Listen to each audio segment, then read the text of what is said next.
एक छोटे से गांव में एक बहुत ही सुंदर पेड़ था। वह पेड़ अपनी ऊंचाई, हरी भरी पत्तियां और सुंदर फूलों से लोगों को आकर्षित करता था। इस पेड़ के नीचे एक बहुत ही दुखी पौधा था।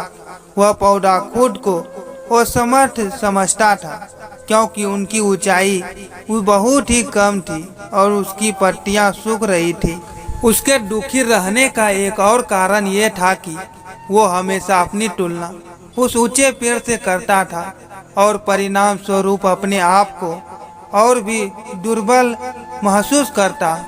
एक दिन वर्षा के मौसम में भीषण बारिश शुरू हो गई। बारिश के पानी से पेड़ को बहुत आनंद आया। पेड़ की पत्तियां चमक उठी और फूल खिलने लगे। पेड़ खुशी के मारे गाता रहा और अपनी पत्तियां खुशी के लहराता रहा। ये बारिश सिर्फ उस बड़े पेड़ के लिए नहीं थी, बारिश का पानी छोटे पेड़ को भी मिला। उस दिन जब बारिश थम गई, उसी समय धरती पर जब धूप ने पहली किरण फैलाई, तभी वह पौधा अपनी पत्तियों को फैलाने लगा। धूप की किरणें उस पौधे को चूमने लगी और उसे शक्ति देने लगी। उस पौधे को अचानक एहसास हुआ कि वह खुद को कम आंक रहा था, जबकि वो अपने आप को थोड़ी मेहनत कर बलवान बना सकता है।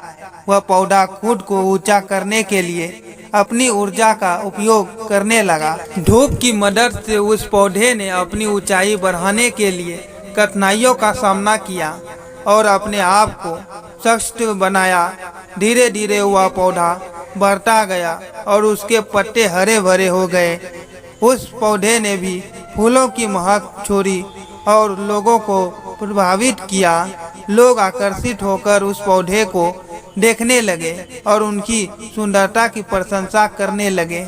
इस कहानी से हमें यह सबक मिलता है कि हमें अपने अंदर के क्षमताओं का सही समय पर पहचानना चाहिए। हमें खुद को समर्थ मानना चाहिए और अपनी ऊर्जा का सही उपयोग करना चाहिए। हमें सतत प्रयास करते रहना चाहिए और विपरीत परिस्थितियों में भी अपनी प्रगति करनी चाहिए। इस प्रकार हम सभी अपनी सफलता को प्राप्त कर सकते हैं और आभार प्रगति कर सकते हैं।